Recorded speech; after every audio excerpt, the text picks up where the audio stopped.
a big story, but I'm fifth generation in that line of the 7 generations. And interestingly enough, I've known everyone but the founder. So I've known 6 of the 7 generations. My great grandparents lived right next door. All my forefathers were saddle makers. We've been building saddles for 145 years. Wow. So that's been our lane for that long. But we have certainly expanded what we do and how we do it. Our production company, now our manufacturing, is all under one roof. And under that one roof, we still build saddles, but we also build the Burns custom hats. We build Burns boots. And then my husband is a silversmith. So we build a lot of belts, buckles, jewelry. So we truly are a family business. Yeah. Our son is 6th generation president of the company. He oversees all of the manufacturing, the processes, the systems. He's a true equal right, left brain type. He's very creative, but he's very logistical as well. So out of the 7 generations, he's the only one that had a business degree. He did go and help us move from being a mom and pop, but we've evolved in so many different ways as I've looked at that. His wife, Misty, and their 5 beautiful daughters, our granddaughters, they live in Park City, Utah. And Misty is our editor of our magazine, Shop Talk. And it is it's a leather craftsman journal that helps and keeps that community together. So that's kind of our why, is to keep all of the manufacturing alive and well in the sectors that we have, because it's very old school construction, and that type of craftsmanship has been going away. How many people? So, and our daughters are both in our business with us, as are you with your family. So our oldest daughter, Destiny, runs our event company, her and her whole family. So we put on a Extreme Million barrel race. It was the largest divisional barrel race in the world last year.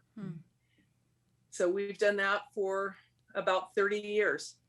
Wow. We started the event company because of doing I did a project. I did a community project that I donated 15 years to, and we opened up the Black Hawk Arena in Salina, Utah.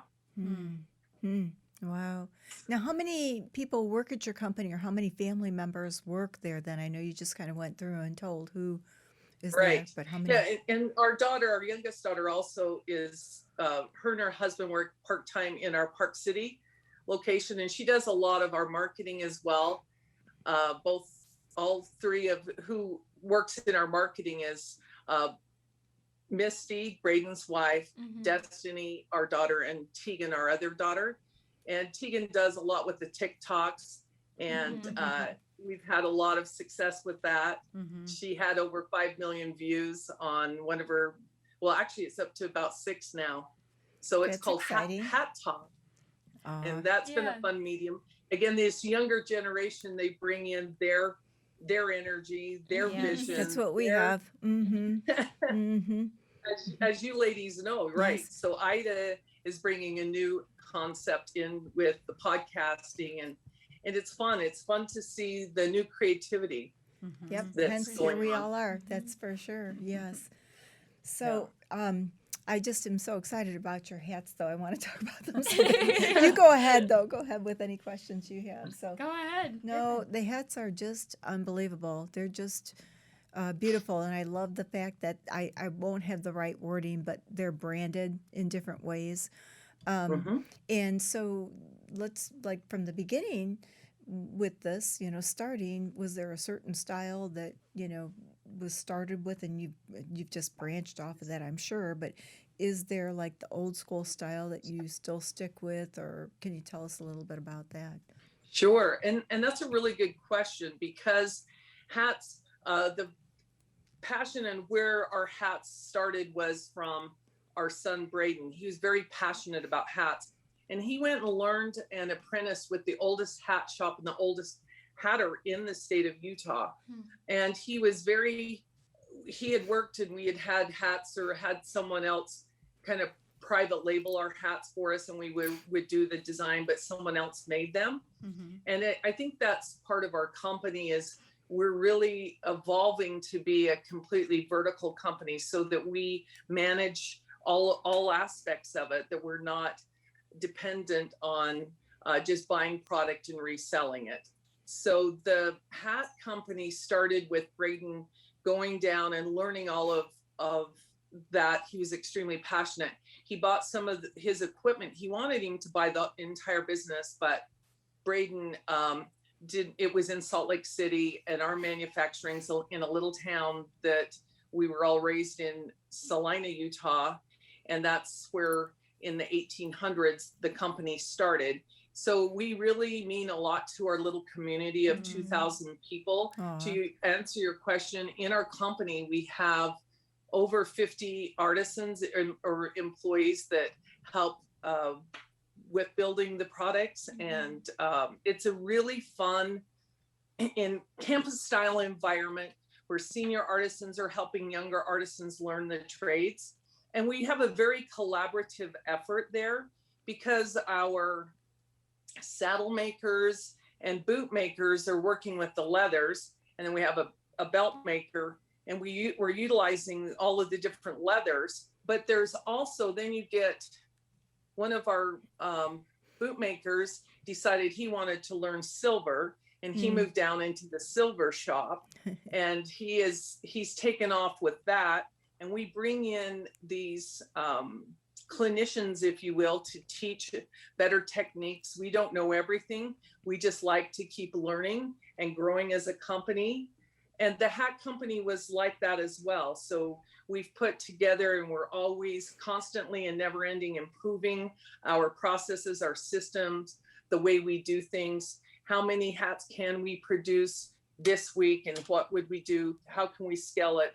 Because to your point, they've really taken off, especially since we started to build some of the hats for Yellowstone. Right. It became very noted, and that's probably why you reached out to us today. As you mentioned, your friend got a hat, and then with our social media, it's really brought a community together. A lot of people will travel to our Park City store just we're becoming a destination to get a customized hat, to have it branded, to have their name put on it. It really is, it's experiential. It's very experiential. When you can go and take a vacation in a beautiful resort area like Park City. We have another store in Carmel, California. So if you can go to those beautiful areas, and you can take home a piece of that community with you through a product and have it very experiential, that's what we are there for. We want to elevate that experience that you have when you come in one of our stores, because it is made there. It is very real. So the hats, we get it to a point where it's called an open flat, and then they need to put their, you get to choose what style you want, how big the brim is, if you want it, what kind of band. I say it's like jewelry for your hat, because you get to put these beautiful adornments, and you get to customize it the way you want. And a lot of people will come in and they'll say, oh, I want the John Dutton hat. I want it to be just like the that Kevin Costner wears. And we did like 4 or 5 different colors for him. And we did all of these really cool hand-tooled hat bands. So our hats are made very uniquely. They're made out of 100% fur. So they're either a combination of rabbit and beaver or all beaver. So the European rabbit, the fur comes from Europe, and they eat a lot of rabbit over there. And it's a very interesting fur to work with.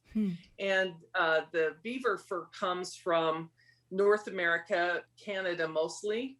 And those furs are spun at high velocities with heat and steam, and the barb of the fur starts to attach to itself, and they turn it into a fur blanket. At that point, that fur blanket has quite a bit of fuzz or fur on it, and it has to be sanded and pressed and compressed. And it then, Felting. Yeah, when like it's spun, felting. it looks Mhm. like a cotton candy machine. And then they put Mm. it turns into what looks like almost a witch's hat.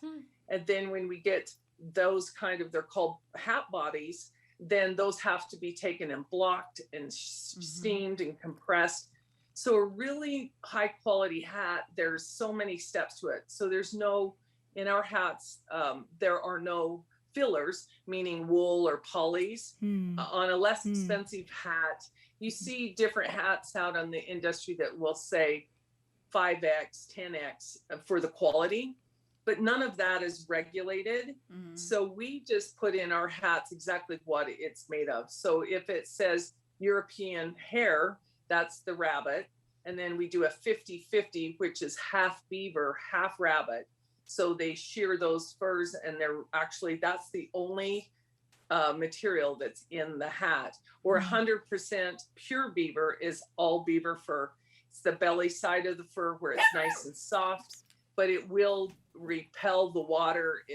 It'll hold up. It's protection. When it's really crisp like that, funny story, one time I was up on a ladder and I was hanging some things in the store, and I had a phone call, and I ran to the phone, and then people came in the store. So I had to take the ladder down to get it out of the way.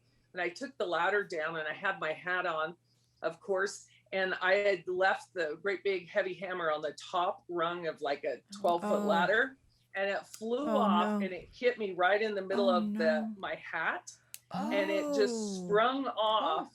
And it was so amazing because I said it saved my life, but they're really a protection for the elements, and that's what cowboys use them for. But now we're really into the fashion side of it, but it protects you from the sun, the rain, but also if you get hit in the head with a hammer. From a ladder. Is there a way that you clean the hats? Like if you get it dirty, you get anything on it. Is there a specific way to clean these since they are made of beaver and hair? Yes, and that's a great question as well. A nice soft boar type bristle brush is similar to what you would brush shoes with, a nice shoe brush, but it's just to basically get the dust off of the hat. You can use a spray hat cleaner that's almost like a dry cleaning type solution. They're made specifically to clean a hat, but a really good hat will repel most of the elements. If you don't like the dust on it, it's pretty easy to remove that with a brush. And it becomes part of your character. Some people never even touch them. We actually add distressing to hats to make it look like you've used it and sweat in it. I always say it's the good American way, right? Yes. There you go. Look like you've worked without working. There you go. So we get those hats to look like they're a work hat, and they look really cool. So there's no break-in required, just like embellishing your jeans and putting holes in them to make you look like you've really worn them and love them. Could I ask you what your favorite hat is, or your hat style? And do you have a hat style that's I'm sure you have a lot of styles for different things, but one for like working and one for like, or, just to give an idea. Yeah. Something where you want to kind of spruce up. What is your favorite style for working?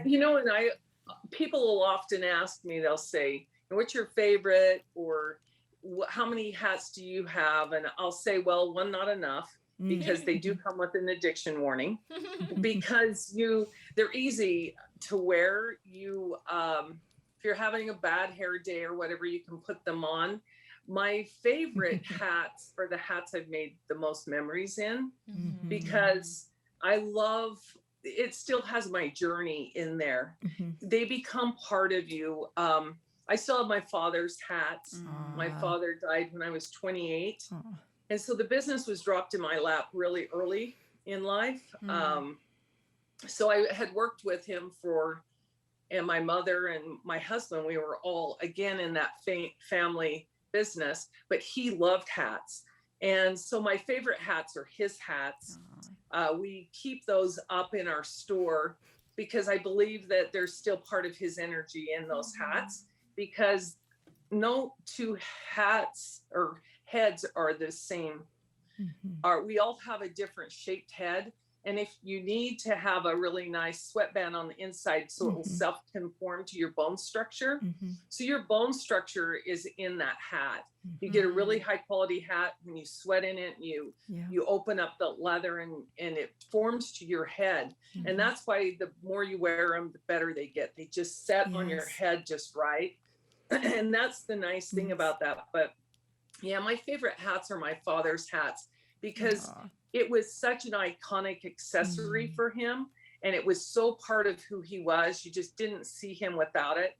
And now I smile because my son, he always wears a hat, and it's just part of it's his look and it's his personality. And for Mm-hmm. me, I have my riding hats if I'm out riding horses that are a little what I call ride tight, that are tighter so that I can put them down and they'll hold on against the winds and things. And then some with some stampede or wind strings on them so I can tighten it in the back. And then, and those have all my rides in it. You know, that's what I say. It really is something that I hang on my hat hook and I look at those along with my chaps or my equipment, just my spurs, because those are those memories of, you know, just love having a good ride. Your saddle. And then I have my fashion hat. They're looser. So you have a hat that for me is more of a comfort fit that won't give you the lines in your hair. Right. Yes. And something that, so that's a size bigger. So I have a few different sizes in head size in my wardrobe and also style wise. Good answer. And just like your saddle too, you ride in that for so long and it just starts to, it's a part of you. Yep. Very much so. Really is. So I understand that. When you're working, when you're riding, what type of a brim do you like? Do you like the larger, bigger, wider, or do you like, you know, what style do you like? Yes. Great question.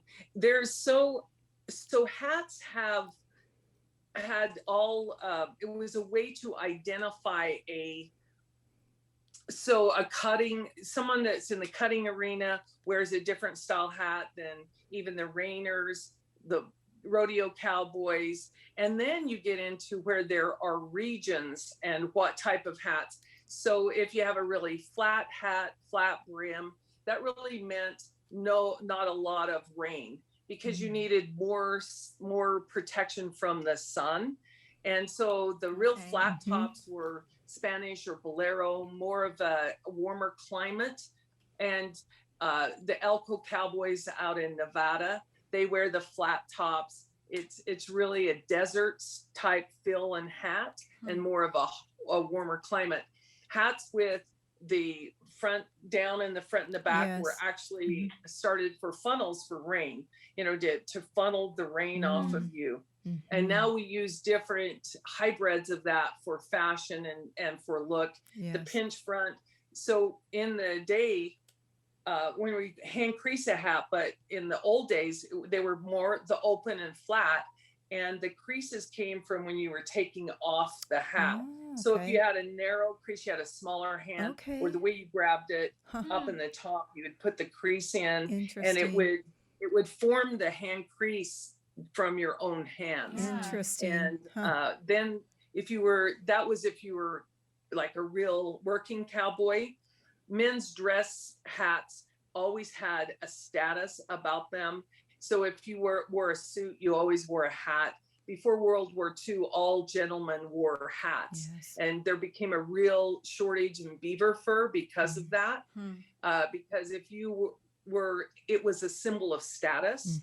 And if you had a really nice beaver hat and it had a fedora brim, or it really set you into a category of status was your hat. And that's the same with a cowboy. Now, when they're wearing a hat, if they're competing, or a cowgirl, they may want to be identified by that style or shape. So for me, when I'm riding, I wear a 4.5-inch brim. It's big. I want the protection from the sun. And I have what's called a shovel. So it's really pretty straight in the front and it's high on the sides a little bit, more of a, what I call a cattleman crease in the top, or most people would, but it gives me some of the protection from the sun. It gives me some style. I have one that I have a navy blue hat with purple buck stitch because I've got some cool clothes. So I dress my wardrobe around my hats. I love it. That's great. Wow. That's so interesting. So when you were saying like the cutting people, the reining people, and I'm not a Western person, so please forgive me. But no worries. What's the difference between their hats and why would they wear different hats? So the reason that it really is an identifier of being in a certain kind of club, if you will. Okay. So, and it has changed over the years, but the cutting style, some of them put a little mule kick in the sides and they pop out a little side. It has a little identifier mark. The Rainers and the cutters are a lot more conservative. They use more of earth tones, and they don't stray from their real conservative roots of working cow horse or cutting. They're very traditionalist, if you will. And you can kind of tell, and you look across the board, their style of hat doesn't change a lot, and the colors will stay within those same earth tony colors. Rainer, they do a little more high and tight, and they have a little more flashy clothing and chaps. They're not quite as conservative as the cow horse people in our experience of working with them directly. They'd be more open to maybe put a little different hat band on it than, just your traditional, what's called a self band, where you make the hat band out of the same material as you use the hat, and then you just put a sterling silver buckle or a gold buckle on the side. So they're very that's two of the traditional. And then you get into the quarter horse shows and the paints and that, and they're very, again, very sharp angles, because they're very starched. Everything in their wardrobe, from their jeans to their shirts, are crisp and sharp, and their hat needs to look like that as well. So that's one thing. And then you get into the bull riders, and they are this free spirit. They want just really big and bold and different and something that us people that are their parents or grandparents would never want to wear, because they want to separate themselves. I often say fashion changes because once the older generation, the millennials or the young generation starts the fashion trends a lot of times, and then as soon as the parents or grandparents jump in, the kids have to change, because and that's a little bit with hats. And what the really great thing about a hat is, we can take and shape it and mold it. It's like molding clay in a way, and you can create this wearable work of art that can be very specific to you, and it has unlimited options. We've put little arrows in it. We've put splattered paint on them. We've whip stitched them. We've taken and put holes in them and made them. It's just so interesting how you can really take it as an open canvas and create something that's a wearable work of art. When you made the hats for Yellowstone, did they ask for a specific style of hat? Did you go by something that they were looking for, or did they just, say that they wanted hats to fit the people that were there? How did that would be kind of a interesting thing to try to figure out. That many characters. Yeah. That's a good question. Yeah. So when we worked with the costume designer, she gives some guidance towards that we need it for this age, this type of person. and this hat needs to look older or used, or, you know, give us a little guideline. Mm-hmm. And then our team, my son and his team, would come up with some options, if you will, on a few of them. Or when she came into our store in Park City, she was very decisive, and she'd say, I like this for this character, I like this, I like that. So we had a lot of things that were done up, and then there were specific people that she would call and give her parameters, and then we would make the hat, take photos, videos, send to her, and she'd approve or not. And some of them, they would take them on. It was very interesting working. They were filming the first 3 seasons in Park City, right where we have one of our stores. And that's how we met them. Taylor Sheridan had came into our store, and we had done custom boots for him, and hats, and some different things for him. And so that was, and they loved our family story. It really connects with the show. Yellowstone's family story is a generational ranch family and we're being, 145 years, this multi-generational family that supplies for ranchers and for horses. It was a good fit, if you will. And so we were very fortunate that they loved our story. They loved our product. Sometimes it's hard to get into their budget, if you will, because there's a lot of that. But with John Dutton, with Kevin Costner, his hats are the pure beaver, or he actually even has one that's pure mink. That's a step above. His buckle that we custom made for him, sterling silver, the branding and the initials are solid gold. So they are a lot nicer. They look good on, excuse me, the hat band that we did for Kevin Costner, several of them, they're like $400 hat bands. They're hand tooled, sterling silver, just the highest quality, because that's of course what they wanted to portray. Sure. And he is that catalyst of status, and needs to look, like he's what he needs to look like. And then when you're doing the other characters' hats, guys that were in the Wranglers or whatnot, they needed to be dirty and dusted. The team worked all night one night to get several pairs of chaps, or English chaps, if you call it chaps, but in the Western world, we call it chaps.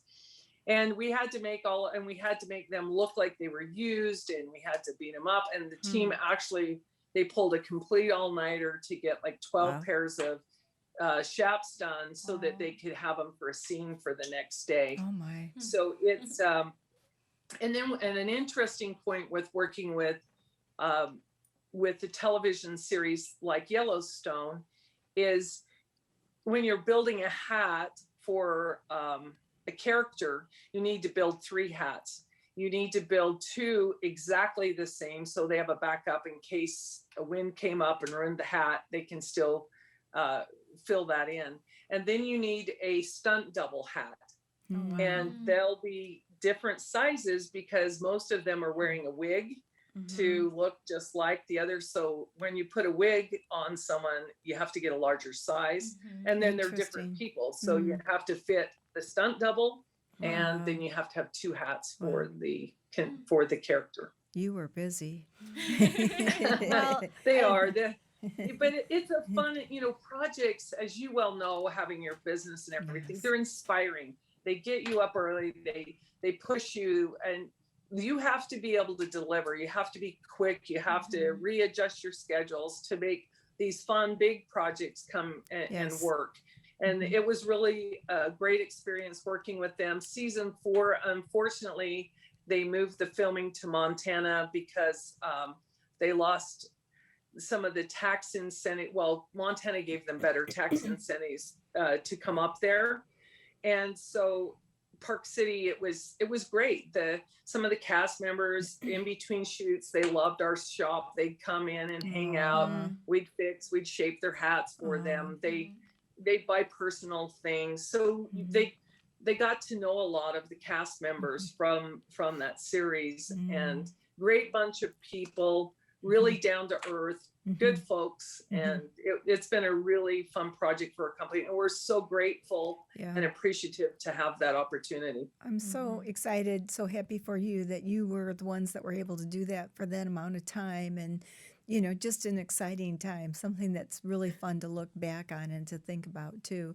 Now, in your shop, can I ask you, I mean, my goodness, your shop must have, do you have your saddles, your hats, Boots, your everything silver in buckles. one shop, or must be huge. So that's a great question too. We have two sides of our business. Well, we have multiple sides of our business. We have so many different, as you know, when you're a small, you start small and then you just keep adding another arm to the business. So in our Park City store and our Carmel store, we call those our resort stores. And what they are, they lend themselves to the spirit of the West, we say. And the spirit of the West was in all of us. We were seeking a better life. We came West. And that's what our products represent.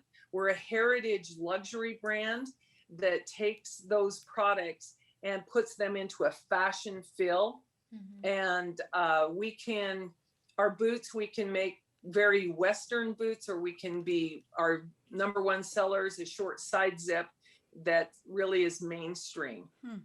In Park City, when you walk in, we have a big hat wall and we have a big hat steamer section, and with all of our hat bands where you can build your hat, meaning we can walk you through this system and you can have your hat all customized. And then down from the hats are custom boots, and we can take and measure your feet and get you a custom pair of boots that will last a lifetime. We build heirloom quality products that won't end up in a landfill. Then when you get, there's men's on the one side, ladies on the other side of our shop. Into the center section is our showcases of our amazing sterling silver buckles, jewelry. It starts with sheets of sterling silver and sheets of gold, and it's all hand fabricated into beautiful wearable works of art. And that way our products are really genderless. It's just based on size. Any of our buckles a man or a woman can wear. Any of our hats a man or a woman can wear. Our boots, of course, some of the styles we do in both men's and women's, both sides. So it's basically, people will say, are these for men or women? And we'll say yes. You know, they are genderless, and that makes us, we're really an accessory company. We build really cool accessories. We have some handbags and small leather goods as well. And then we do some really cool jackets that we have some other vendors down in Los Angeles that build some jackets for us. We aren't jacket builders, but we have the garments. Our machines are geared for the heavier leathers, for saddles and boots. And in our Park City and Carmel store, we'll put a what I call like the Mount Rushmore saddle in the front. That's a big, beautiful piece that will be a one of a kind, unique, but we don't have horse tack or those things in our resort stores.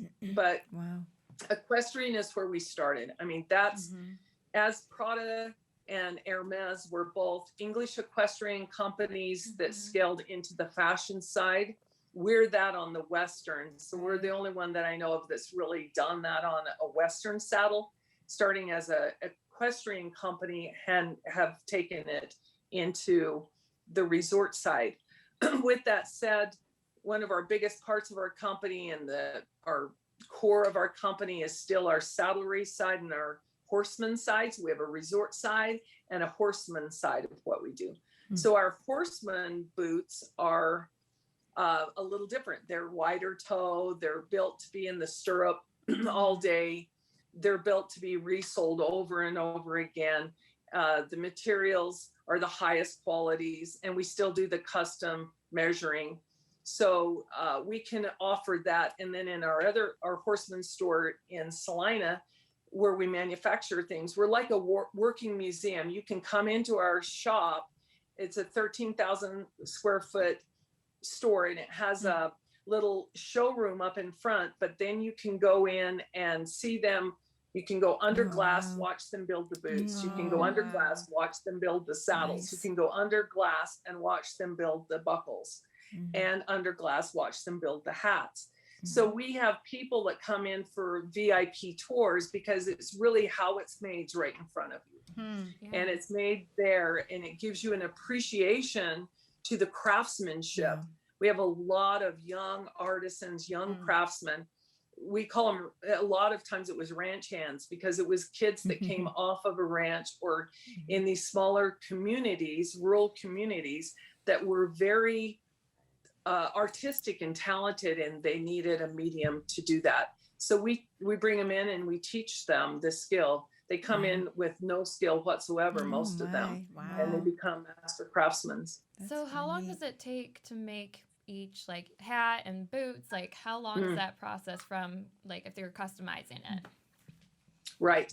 So when you're trying to get a model of manufacturing, again, you need to build it the right way with the right materials, and then you're trying to get a way where you can build more of them, right? Because we outsell our production currently. We're 6 months behind on our saddle production. We're 6 to 8 weeks on our hats, and sometimes it gets longer depending if you want a certain color, because you have to take all of the equipment down and clean it entirely if you change a color in the hat. Just for instance, if we're doing powder blue or light pastels, everything has to be stripped down, cleaned completely. So we build and do hats in sections of dark hats and light hats. And then if we have colored hats, then because that fur will actually get mixed in with some of the other, and you'll have problems. So that it's real material that can bleed off onto other things.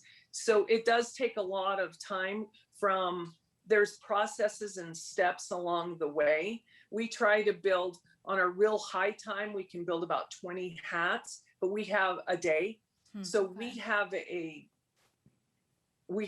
growth plan where we'll be able to bring in more equipment, more team members, so that we can grow that depending on the demand.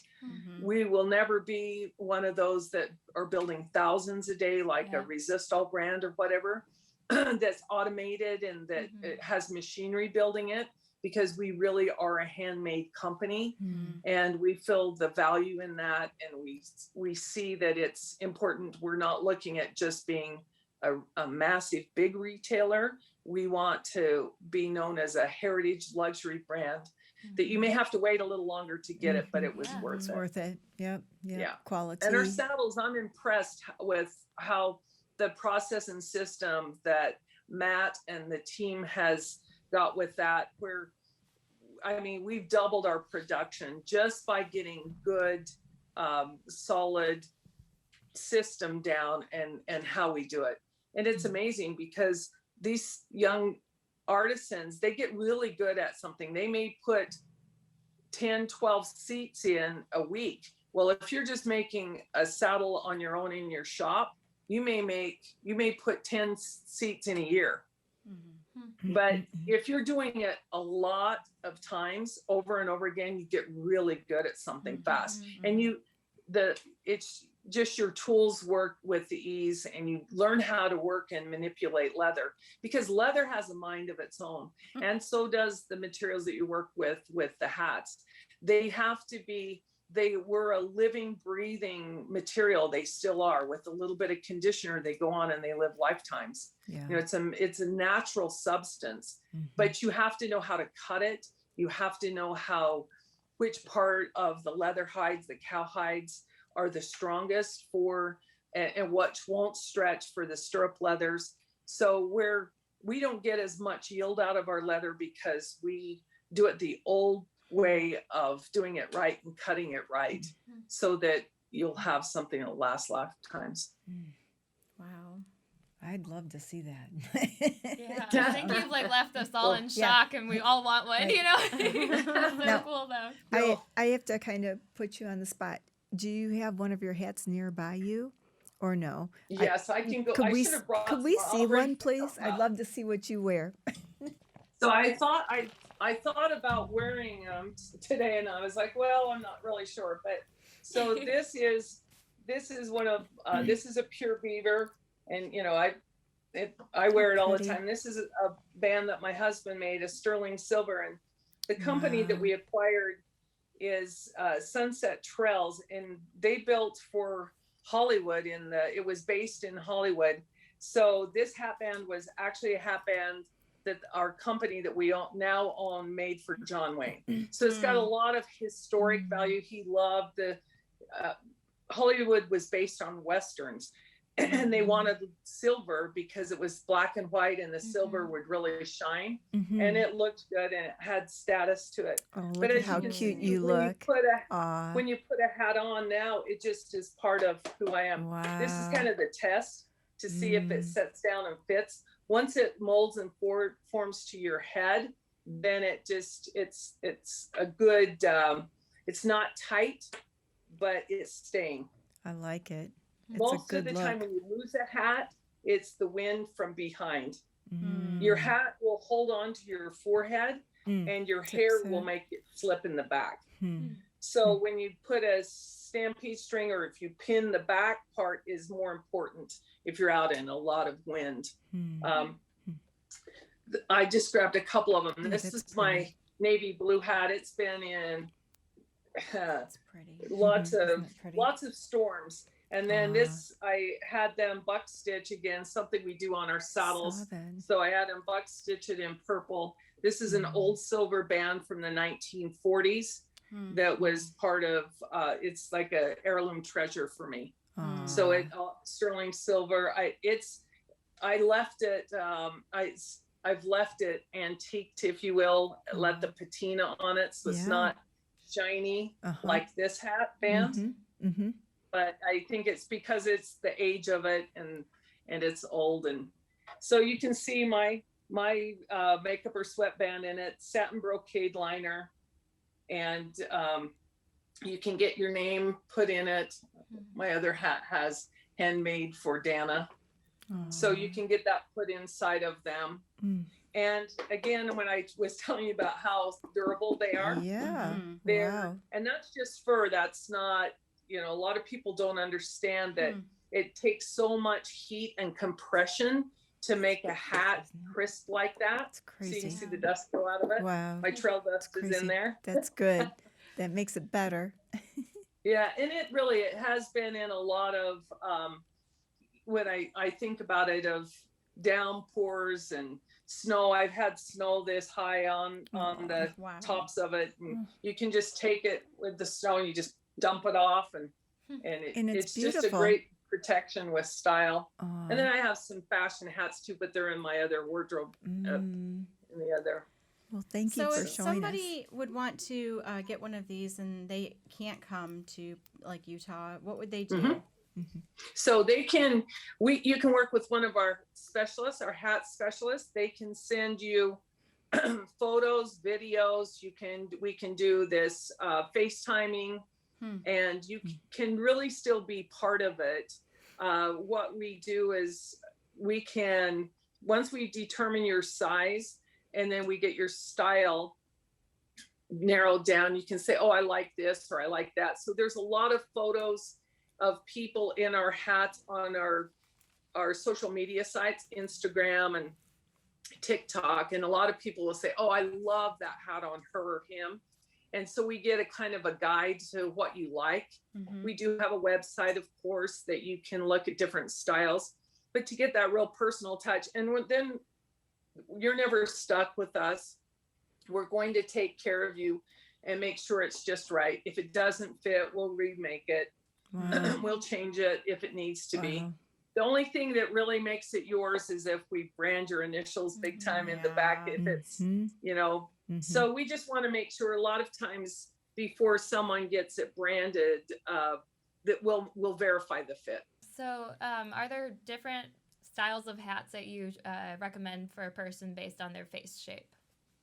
Yes, absolutely. So when I look at your face and then you see where a person's forehead is. You're looking for how long their face is to how you don't want a crown that's too tall for the height of their face, and you don't want one too short if they have a longer face.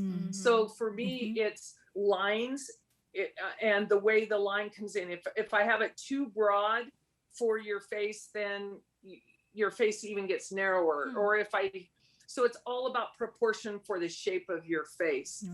And then there's some people that doesn't matter because they're whatever, they want a specific style, like a cattleman. Like this style is pretty bulbous and round, and it's a wider brim, and it's made to be more of an arena style hat or something like that. So it really depends on what you're going to use the hat for. So if you're just going to have fun and fashion with it, then we are looking at what style is going to look the best on you. A lot of people aren't bold enough to do a really big brim. And then there's other ladies and men as well that want really big. So they go up to 5 inches in the brim, and that you can't even wear in a car. I mean, like it's big. Yeah. But and then we, like our Beth Dutton hat is 3 3/4 of an inch.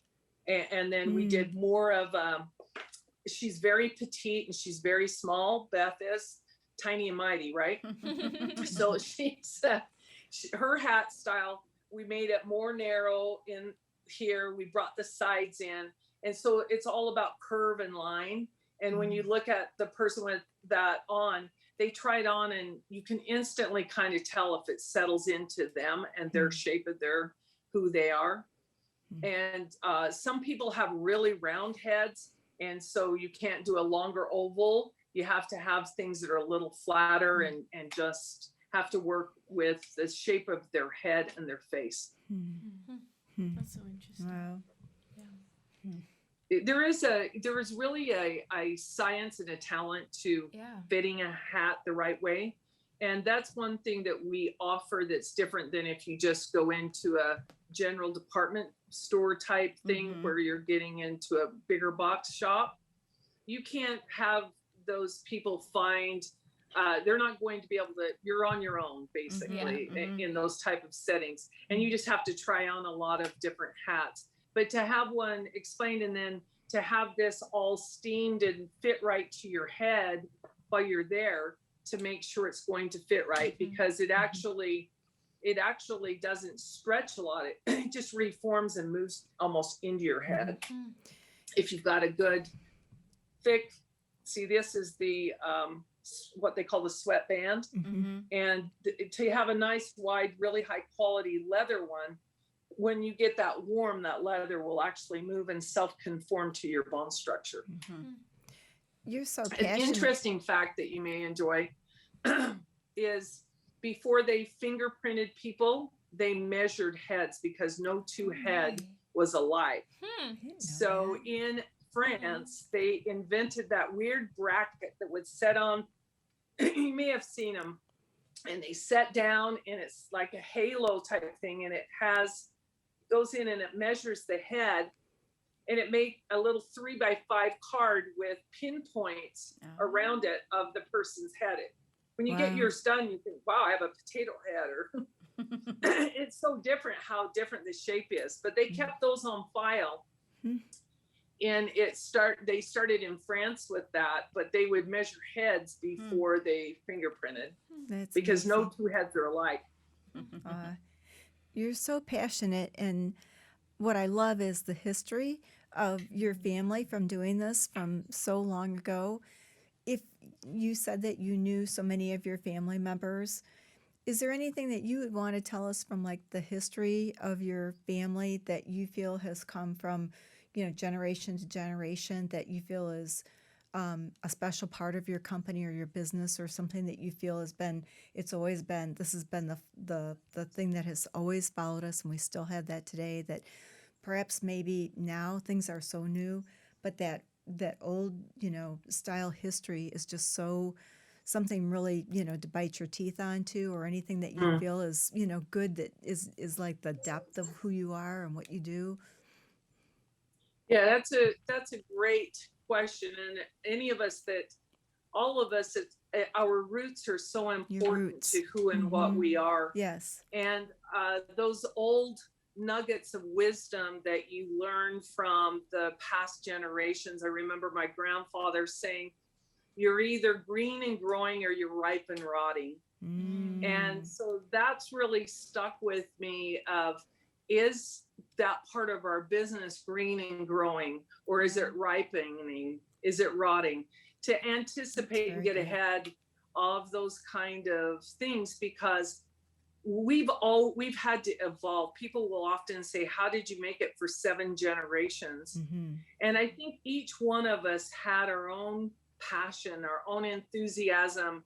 And for me, I was dropped into it early, so I had to figure that out. I was the one that brought the fashion side into it, because being the first female in the line, I was the first female, but I have to say, of the Burns line, because it was all saddle makers, the women played an incredible role in all of those men, those past men of the 7 generations of us.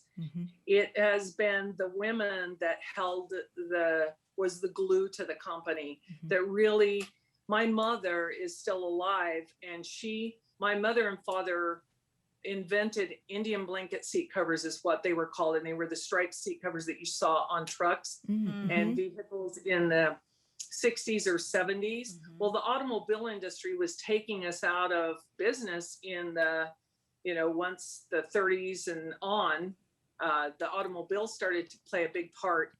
So my family actually created products for the original horsepower, you'd say. That was the products that busted the sod, that brought us across the country, that made the farming possible, was horses. And so it's always been our lane. We know our lane. And my grandfather would also say, if it's leather, leave it to us. And we know leather, it's been what we have, but we've really changed and had to embrace and drive change with our company in order to stay relevant, and I think if there's anything with them, I think there's been that blazing of the trail spirit, to blaze a new trail, to figure out something new that would still fit into who we are, but keep us green and growing. And but we still have our core values. We still have our root system from all of those 4 mothers and forefathers. Wow. Such good words, really, really good words for anybody in business, but especially because of your company and where you've come from and the generations, which is really, really wonderful. All right, we're going to take a short break, and when we come back, we'll enter our next segment, Canter Banter. This podcast is brought to you by Ram Horse Fencing and Stalls, the one-stop shop for your horse farm. Ram is family-owned and operated and has been in business for over 30 years. We welcome you to call in and speak with an expert about your next project today at 866-653-8984. Again, that's 866-653-8984. My husband and I, for 15 years, went out on the road and we'd set up and sell at world-class horse shows. So you have to learn to really like the person a lot, but you're still, talk about canter banter, right? You're trapped into a truck and a big rig, and people would say, he has to have his strengths, you have to have yours, and you have to be together, you have to be stronger. So for 15 years, we'd go set up, and we were just carnies, basically, and we would go up to these world-class horse shows. And one time, we were headed to Texas to the World Show there, and he wanted to go one way and I wanted to go another, of course. And he's Mr. Logistics, so he won, and we went down this road. He always likes to go the road less traveled, and I just want to get there. So we get off on this road partway to our journey, and all at once, there's miles of backed up, and we're stopped. So of course I'm not happy. There's a big accident. And I says, I told you we should have went on the freeway. We shouldn't have done this. And we're bantering, canter bantering. And I'm like, how long is this going to be? So I have to go to the bathroom. Oh, no. And we're stuck out here in the middle of nowhere. And it's flat, wide open because it's, Oh, no. New Mexico, Texas. Mm. So I decide I'm going to go back in between the truck and the trailer and do what I needed to do. So I'm there standing mare style. Probably can't even show or tell this, but it is funny. And then it's been probably an hour that we've been stopped. So I just can't help it and Yes. can't go anywhere. So I'm Sure. standing there, and right when I'm in the middle of it, the guy from one of the other vehicles came and starts to talk to me. Oh no. Oh, Oh no. no. No. Hey, how No. long do you think this is going to be? I'm thinking, what, me peeing or the place that we're broke down. So Oh, we no. finally get going, no. and Oh, I'm no, not you real poor happy. And I'm not real happy. And we go and we start to get in tornado warnings. Oh no. Oh my. And there's literally, we're listening to the radio, and there's talking about softball size. No. Softball. I'm like, okay, I played softball. I know how big softball is. You always hear about golf ball and all of that. They're talking about softball size hail that's going through trailer Oh houses, no. ruining things.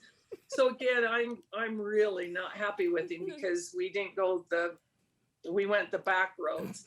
And at any rate, we finally pull into this place at 2 a.m, and we went through 2 or 3 tornadoes. And boy, Oh, no. it's a good thing that we've been married for a long time. We've been married 45 years, or 40 some odd years. It almost ended that. It was, but the one thing about it, you couldn't get too mad at each other because to set up one of those shows, we really needed each other. Yes. And Yes, you do. we set up tents. We had tents blow down Oh, on my. us. We've Oh, you had poor things. a lot of things. One thing that Scott always taught me was wheels are our friend, and you have to have good tires and good wheels when you're going down the road, Oh, and yes. wheels to move things in. So when we did that, we'd set up these things, and I did the fashion side of it. So did a lot of design for equestrian clothing with people, and we do really nice clothing and hats. And then he did the saddlery side, and he'd fit the horses. And so sold the tack and the gear. We had our whole little thing like that. And we did that for a long time. And then we moved into the resort side of it when in 06 and 07, equestrian shows really started to decline when the bubble was ready to pop in 08. Right. And the people were just not spending, and they weren't going, and expenses, fuel was really high, and our whole model had to change again. So that was when we went to Park City. We loved Park City. Scott and I skied there in the 70s and the 80s, and we loved it. And we thought, well, could we make a store go of it? I didn't know that much about the fashion industry at all, just on the equestrian side of it, which is way different than the fashion side of it. But that's when we went to Park City so that we could just close and lock a door. And then instead of doing the trailer gig, and then we moved to Carmel, California, a great spot for us. A couple of years later, got a manager and got a team set up, and our son moved up, and another manager moved up and did Park City. So we've always kind of not got into a comfort zone, if you will, where we embrace and drive new change.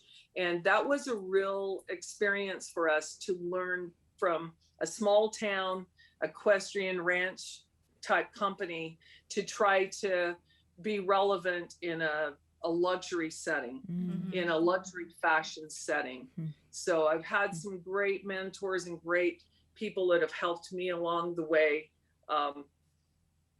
People that have been top CEOs of companies like Burberry, or it's amazing when the student's ready, the teacher appears, as the old Zen proverb says. And I've been very fortunate to had a lot of teachers come into my life at these, not only from the shows, but from our company and our family. And yeah, very, very blessed and very fortunate. Aw. We hope you enjoyed listening to our podcast and encourage you to share with all of your equestrian family and friends. You can tune into the Late Night Riders podcast show every Friday night. Each episode will be uploaded exclusively on YouTube, where you can subscribe to our channel to stay up to date with all of our latest shows. Do you have a topic you'd like us to discuss? We want to hear from you. You may email us at podcast@ramfence.com or feel free to leave a comment below. Thank you again for listening.